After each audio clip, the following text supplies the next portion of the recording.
Aujourd'hui, Yabloko a été officiellement interdit en Russie et il n'a pas été autorisé à participer aux élections parlementaires. Le parti Yabloko considère la guerre contre l'Ukraine comme un crime des plus graves. Chaque citoyen russe porte une part de responsabilité pour ce qui arrive au pays. Et pour cette guerre aussi. Aujourd'hui, en Russie, les premières manifestations contre la guerre en Ukraine depuis de nombreuses années ont commencé. De plus, les manifestants qualifiaient la guerre contre l'Ukraine d'erreur et même d'énormes crimes de la part de la Russie. Honte! Honte! Yabloko! Yabloko!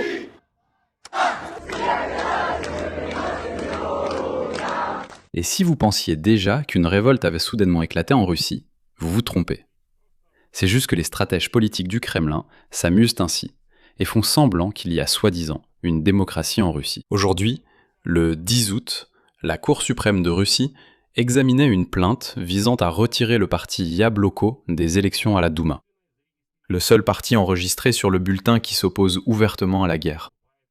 Et finalement, aujourd'hui, la Cour suprême de la Fédération de Russie a interdit au parti Yabloko de participer aux élections parlementaires qui auront lieu dès septembre. Et au final, le parti Yabloko est rayé des bulletins. Voilà la démocratie en Russie.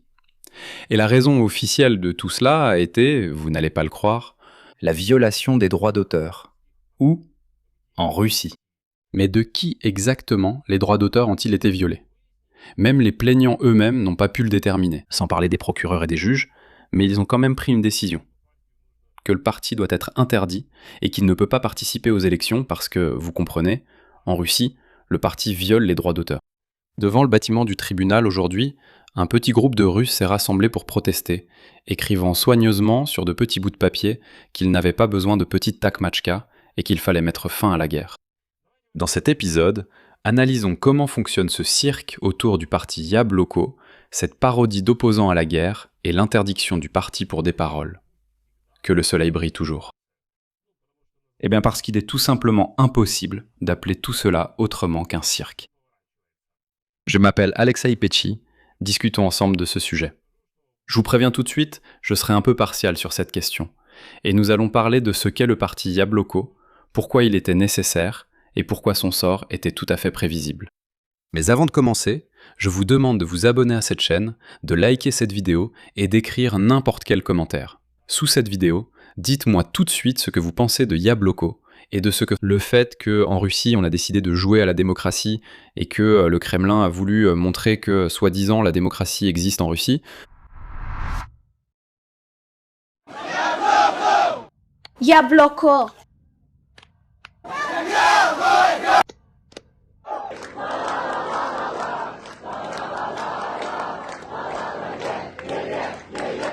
Et s'il y est, alors donne-le.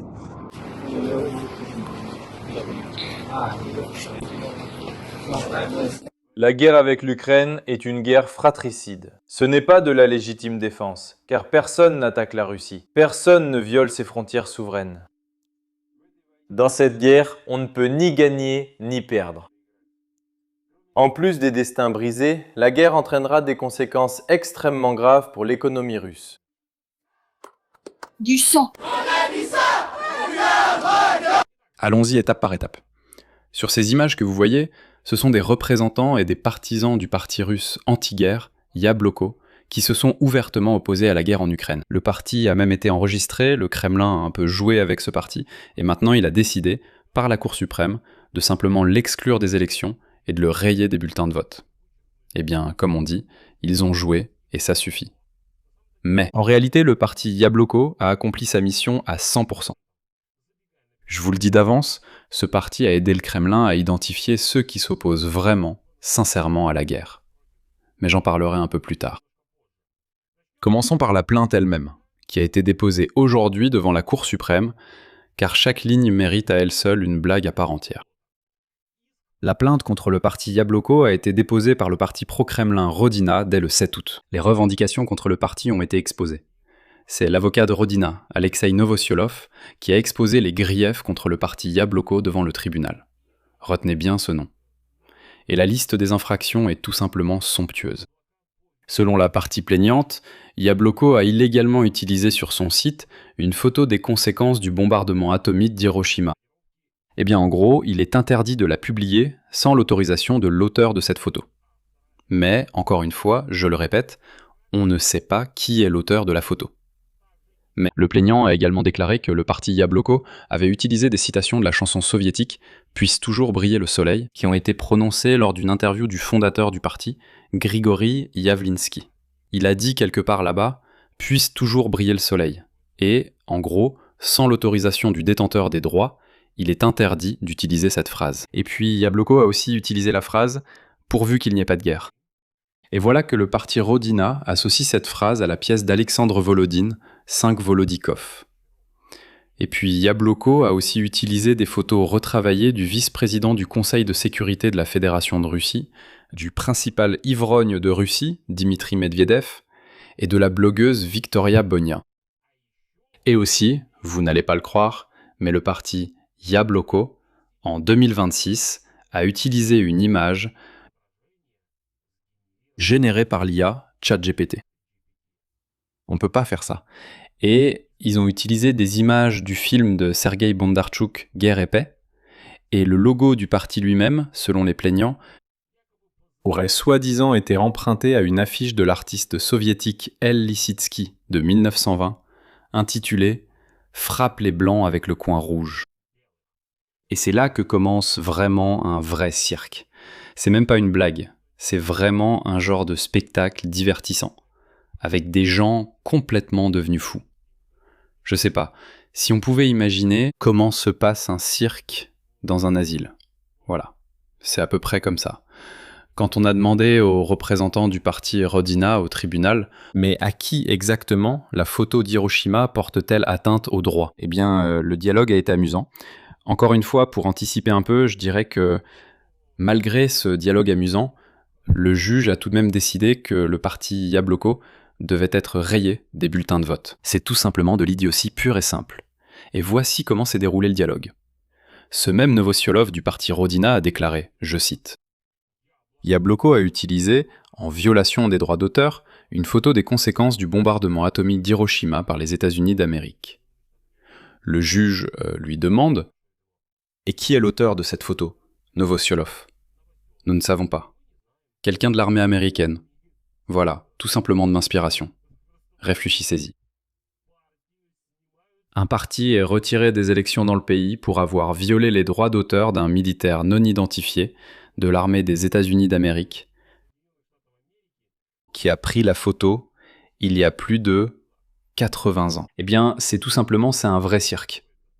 Vous savez, d'un côté c'est drôle, mais d'un autre côté, je comprends que de tels idiots, malheureusement, vivent sur la même planète que moi. 140 millions de ces personnes. Les idiots vivent vraiment à côté de nous. Ah, continuons. Avec ChatGPT, la situation est encore plus drôle. Donc le parti Rodina affirmait que les images générées par le réseau neuronal qu'utilisait le parti Yabloko violent les droits des personnes dont les photos ont servi à entraîner le réseau neuronal. C'est-à-dire, si on suit cette logique, alors c'est un procès contre la société OpenAI.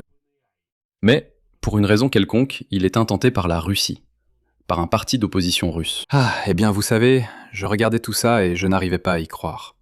Je ne pouvais pas croire que tout près de nous vit un peuple comme ça de 140 millions de personnes, ou peu importe combien ils sont, qui est aussi stupide. Imaginez, on se moque simplement d'eux.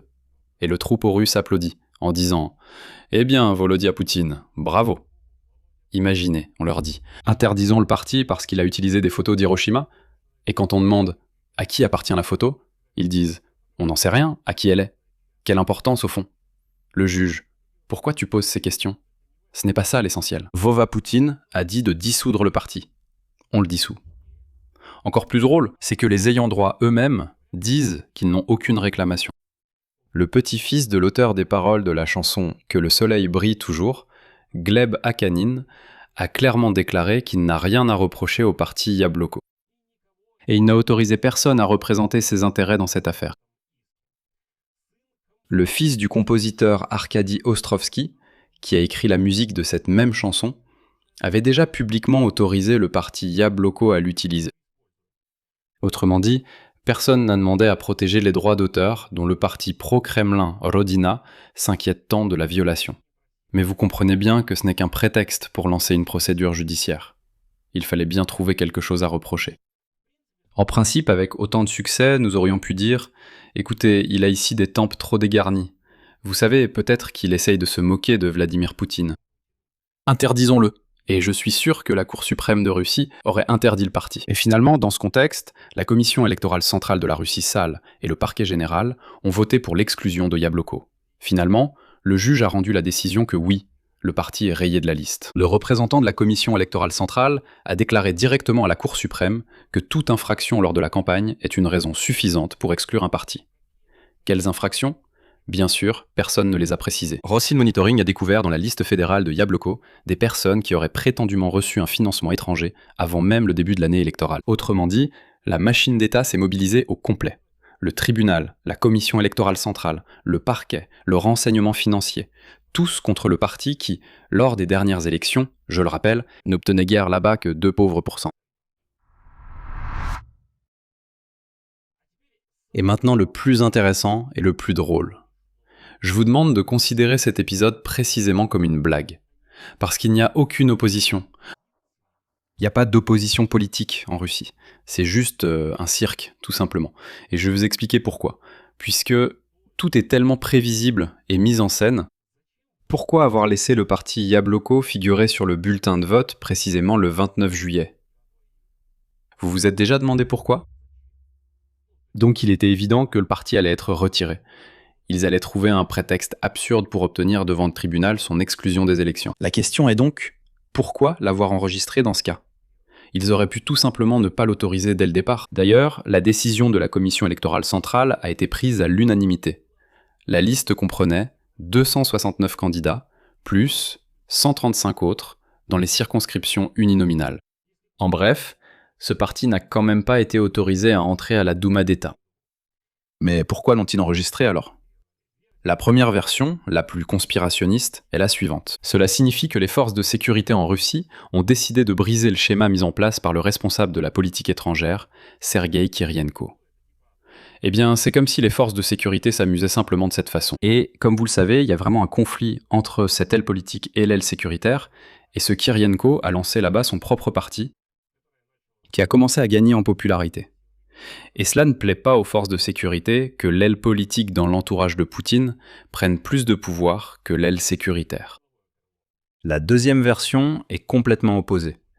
Yabloko a été enregistré selon le plan même de l'administration du président Poutine, afin qu'après les élections, ce faible résultat officiel du parti puisse être présenté au public comme la part réelle des Russes qui s'opposent à la guerre. Voilà, regardez.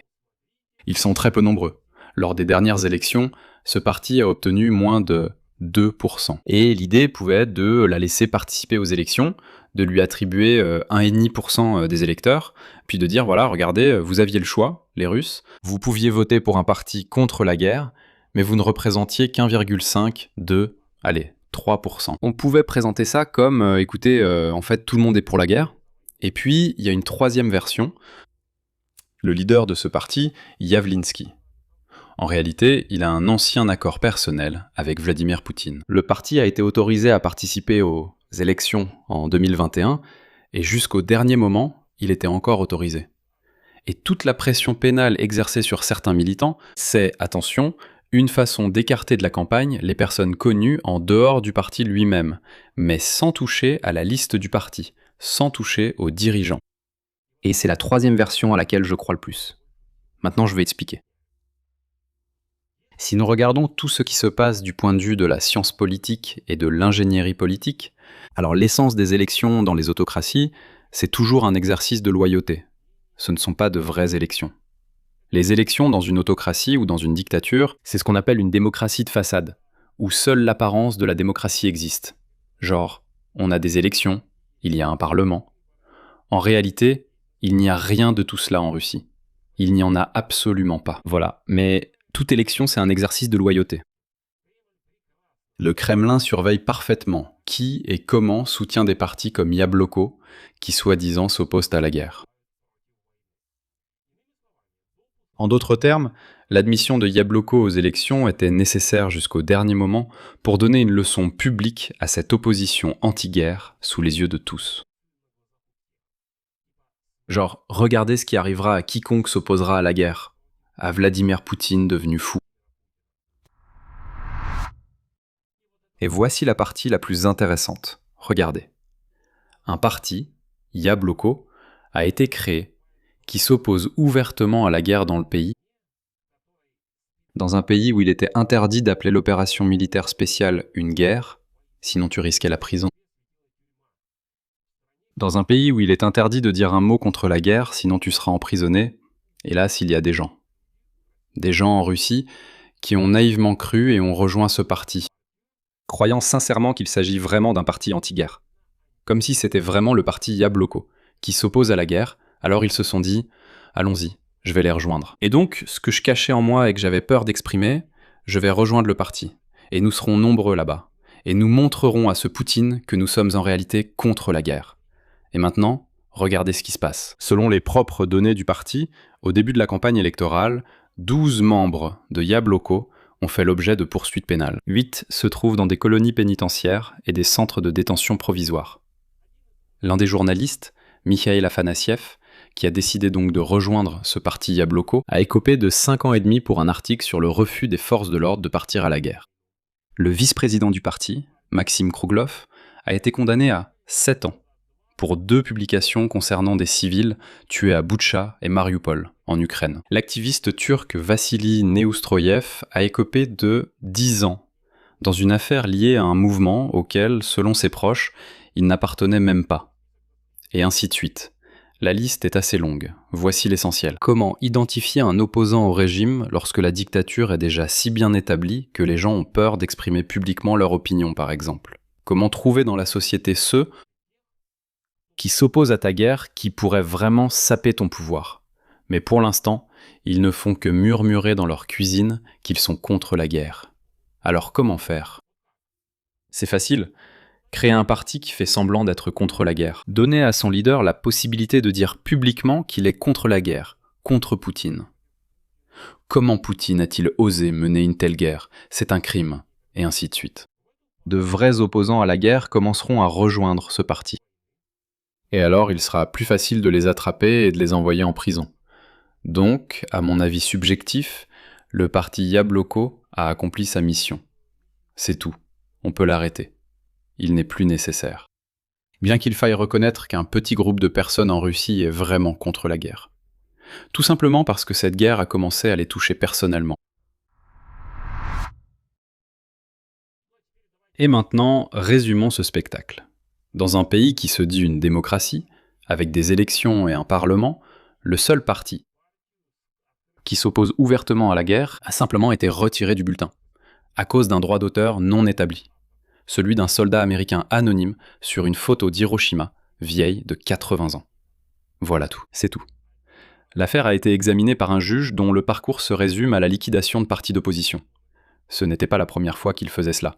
Donc, il se fichait complètement de tous les arguments avancés. Pour lui, c'était juste du bruit de fond. Parallèlement à ce cirque judiciaire cynique, les vrais membres du parti reçoivent de vraies années en colonie pénitentiaire pour de vrais postes sur Boutcha et Mariupol. Voilà. Ils sont tombés dans le piège. C'est ça, le portrait des élections sous une dictature. Un spectacle avec l'illusion de la concurrence, où l'on sait d'avance qui va perdre et pourquoi. En plus, cela permet aussi de garder sous contrôle le soi-disant parti anti-guerre, pour éviter qu'un véritable parti anti-guerre n'apparaisse. Je vais m'arrêter là. Donnez votre avis et vos conclusions dans les commentaires sous cette vidéo. Abonnez-vous à la chaîne, activez la cloche et n'oubliez pas de mettre un j'aime. Si vous souhaitez soutenir le travail de cette chaîne YouTube, je vous en serai reconnaissant. Vous pouvez le faire en faisant un don via les liens et coordonnées dans la description de cette vidéo. C'est tout pour aujourd'hui, prenez soin de vous, à bientôt à tous. Si quelqu'un a quelque chose à dire, je vous invite à prendre la parole. Tout d'abord, si ce n'est pas le cas, il ne faut pas mentionner que ce n'est pas obligatoire. Et à cause de cela, vous retenir, jeunes gens, pendant vos vacances.